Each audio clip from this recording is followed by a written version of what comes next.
आप सभी का बहुत बहुत स्वागत है माय इंग्लिश पाठशाला चैनल पर। Welcome to my class. Black aeroplane, इस चैप्टर के एमसीक्यूज को हम एक पोएटिक स्टोरी की हेल्प से याद करेंगे, तो चलिए देखते हैं। रात को 1:30 बजे एक पायलट ने फ्रांस से इंग्लैंड जाने का प्लान बनाया और अपने ओल्ड डकोटा 088 में बैठकर पेरिस कंट्रोल रूम को फ़ोन लगाया। कंट्रोल रूम ने तुरंत ही उसे 12 डिग्री वेस्ट में जाने का मार्ग बताया, पर रास्ते में काले काले बादलों के तूफान से पड़ गया पाला। अब मन में थी दुविधा भारी, क्योंकि पेरिस 150 किलोमीटर पीछे छूटा और फ्यूल का सेकंड टैंक भी था खत्म होने वाला। पर मैंने रिस्क लेकर आगे जाने का ही मन में ठाना, क्योंकि घर जाकर मुझे इंग्लिश नाश्ता जो था खाना। लेकिन ये क्या, कुछ ही देर बाद खराब हो गया रेडियो और कंपस, और मुश्किल था कुछ भी देख पाना। ये सब देखकर मैं बुरी तरह घबराया, पर अचानक तभी कहीं से एक ब्लैक एरोप्लेन आया और उसने मुझे आगे नॉर्थ में जाने का मार्ग दिखाया। सुरक्षित निकल गया तूफान से बाहर और अब रनवे पर ही था आना। थैंक यू बोलना था उस पायलट को, पर कंट्रोल रूम से मैंने ये जाना, आज रडार पर केवल मेरा ही एरोप्लेन था और नहीं था किसी दूसरे का आना जाना। ये सुनकर मैं सोचता ही रह गया कि आखिर वो पायलट कौन था और कहाँ था उसे जाना। ये थी हमारी स्टोरी। अब देखते हैं इसके MCQs. Question number 1, the pilot was flying from dash to. Pilot कहाँ जा रहा था? Option A, France to America, France to England, या अमेरिका टू फ्रांस, या नन ऑफ दीज। तो इसका आंसर होगा France to England. At what time the pilot started his journey. किस समय पायलट ने अपनी यात्रा शुरू की थी? 1:30 AM, 12:30 PM, 11 o'clock या 10 o'clock। तो इसका आंसर होगा 1:30 AM।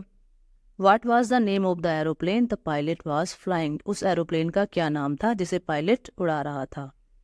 एयरबस, बी डैकोटा DS-088, या डैकोटा 111, या नन ऑफ दीज। तो इसका आंसर है डैकोटा DS-088। Which control room did he contact on his way? अपने रास्ते में उसने किस कंट्रोल रूम से बात की थी? पेरिस, इंग्लैंड, अमेरिकन, या इंडियन। तो इसका आंसर होगा Paris control room. What risk the pilot take? Pilot ने क्या रिस्क लिया था? Flying back to Paris, flying his old Dakota straight into the storm, या नन ऑफ दीज। तो इसका आंसर है flying his old Dakota into storm. उसने तूफान में आगे जाने का रिस्क लिया।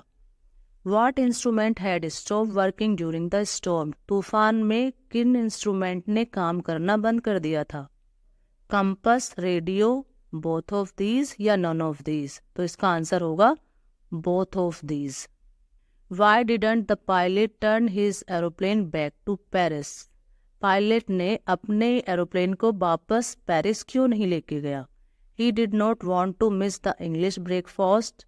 He did not like Paris, या नन ऑफ दीज, या बोथ ऑफ दीज। तो इसका आंसर है he did not want to miss the English breakfast. When did the pilot of the black aeroplane ask the narrator to follow him? In which direction did the narrator turn the aeroplane? जब black aeroplane ने pilot से कहा कि अपने plane को मेरे पीछे लाओ, तो किस डायरेक्शन में उसने मोड़ा था? साउथ, नॉर्थ, ईस्ट, या वेस्ट। इसका आंसर होगा north. The pilot was not able to dash anything. Pilot तूफान में क्या नहीं कर पा रहा था? सी, हियर, स्पीक, या ऑल ऑफ अबव। तो इसका आंसर है सी। वो तूफान में बादलों के कारण कुछ भी देख नहीं पा रहा था।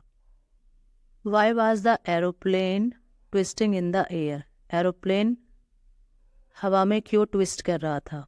Option, as it was dark night, as it was a stormy night, due to lightning, या none of these। तो इसका आंसर है as it was a stormy night, क्योंकि ये तूफानी रात थी।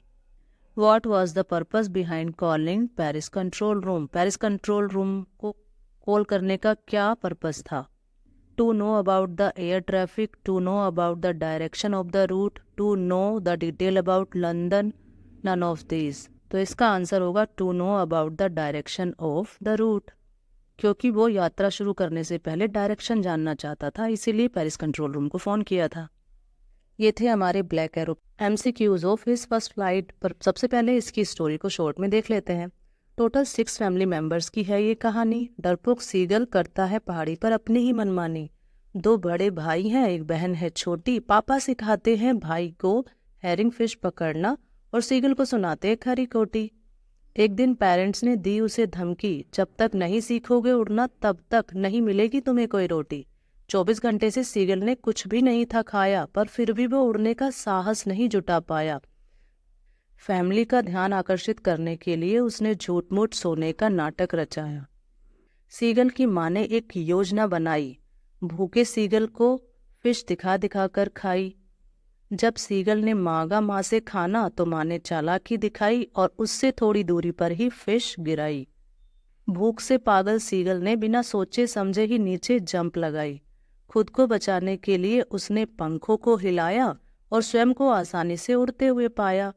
समुद्र के ऊपर देख खुद को सीगल फिर से घबराया और थकान और भूख के कारण वो आगे उड़ नहीं पाया। जैसे ही गिरने लगा नीचे और पानी उसके स्टमक तक आया तो थोड़ी सी कोशिश से ही खुद को स्विमिंग करते हुए पाया। ये सब देखकर उसकी पूरी फैमिली उसके पास आई और खुश होकर सभी ने उसको फिश खिलाई। अब देखते हैं इसके MCQs। Question number 1, the young seagull failed to fly because. Seagull किस कारण से नहीं उड़ पाता था? No wings, fear, lack of knowledge या नन ऑफ दिस। तो इसका आंसर होगा fear. The wings of his brother and sister were far.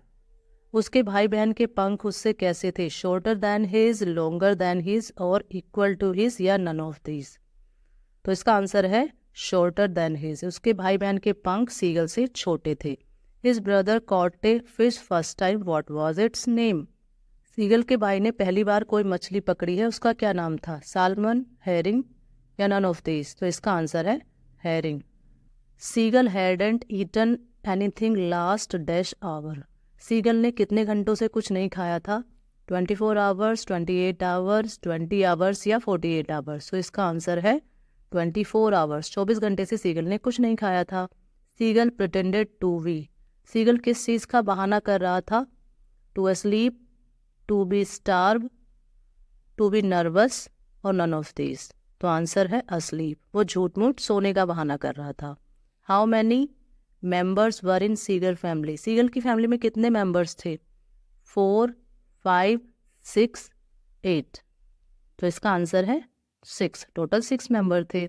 Who give young seagull a piece of fish. Fish का टुकड़ा सीगल को किसने दिया? फादर, ब्रदर, मदर या नन ऑफ दीज।